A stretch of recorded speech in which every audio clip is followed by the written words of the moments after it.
ದಂಡುಪಾಳ್ಯ ಸಿನಿಮಾದಲ್ಲಿ ನಟಿ ಪೂಜಾ ಗಾಂಧಿ ಬೆನ್ನು ತೋರಿಸಿ ಸುದ್ದಿ ಮಾಡಿದ್ದು ಅಷ್ಟಿಷ್ಟಲ್ಲ. ಪೂಜಾಳ ಬೆನ್ನು ನೋಡಿ ಅದೆಷ್ಟು ಪಡ್ಡೆ ಹುಡುಗರ ಎದೆಯಲ್ಲಿ ಅವಲಕ್ಕಿ ಕುಟ್ಟಿದಂತಾಗಿತ್ತು.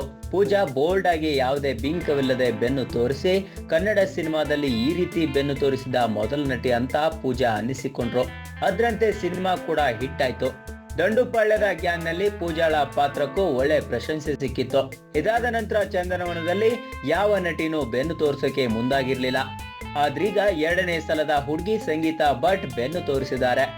ಹೌದು, ಇತ್ತೀಚೆಗಷ್ಟೇ ರಿಲೀಸ್ ಆದ ಎರಡನೇ ಸಲ ಟ್ರೈಲರ್ ನಲ್ಲಿ ಸಂಗೀತಾ ಭಟ್ ಬೆನ್ನು ತೋರಿಸಿ ಸದ್ದು ಮಾಡಿದ್ದಾರೆ. ಆದ್ರೆ ಆ ಸನ್ನಿವೇಶಗಳು ಸೆಕೆಂಡ್ ನಲ್ಲಿ ಬಂದು ಹೋಗಿರೋದ್ರಿಂದ ಅದರಲ್ಲೂ ಡಬಲ್ ಮೀನಿಂಗ್ ಡೈಲಾಗ್ ಗಳ ಮಧ್ಯದಲ್ಲಿ ಯಾರು ಅಷ್ಟಾಗಿ ಗಮನಿಸಿಲ್ಲ ಅಂತ ಅನ್ಸುತ್ತೆ. ನಮ್ಮ ವಿಡಿಯೋ ನಿಮ್ಗೆ ಇಷ್ಟ ಆದ್ರೆ ಶೇರ್ ಮಾಡಿ, ಲೈಕ್ ಮಾಡಿ, ಕಮೆಂಟ್ ಮಾಡಿ, ಮತ್ತೆ ನಮ್ಮ ಚಾನಲ್ ಕಲರ್ಸ್ ಟಾಕೀಸ್ಗೆ ಸಬ್ಸ್ಕ್ರೈಬ್ ಮಾಡಿ.